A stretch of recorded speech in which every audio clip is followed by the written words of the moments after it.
performing nitrogen pressure decay test right now.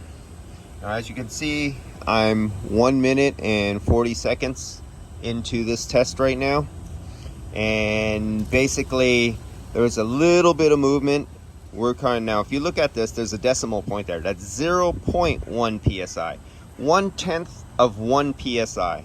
You could never ever read that on an analog gauge, and what that mostly is just my hoses relaxing, hoses opening up. Only been 1 minute, but basically a rock steady pressure. And usually I don't go to 200 psi, but since there's some doubts, and you know, my cousin Sterling already looked at this. This came from a General Motors dealership. They have a different sticker on here that's not YF. I wrote YF on there and I blacked out the 134. This is YF fittings on here. A new condenser was put on here, and so I'm making sure this really doesn't leak. So I already did a vacuum decay test on the system, and it held all the way down to the 1,000 mark, and it just held rock steady there.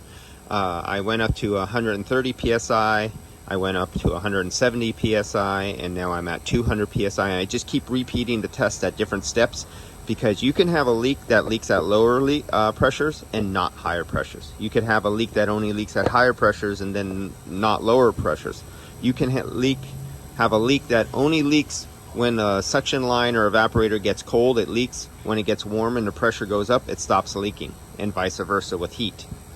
So I'm trying to cover all the bases on this one since there was questions asked, and yeah, and that's why I'm performing the nitrogen pressure decay test right now. And before I turn this over to the customer, so he turns it over to his customer, I want to make sure I've done everything that I know I can do to confirm that this is a good working vehicle before it leaves, because of some confusion of what was gone and what was done. All right, that's it. I'll catch you on the next video on this one after I charge it up, and let's see what I find when I charge it up. I hope this is our original equipment condenser. I am not here to look at it and see, so I don't know. I think it is actually. Yes. Oh, there we go. We got the GM little pad there. You remember General Motors always has a leak on their condensers in that upper corner right there?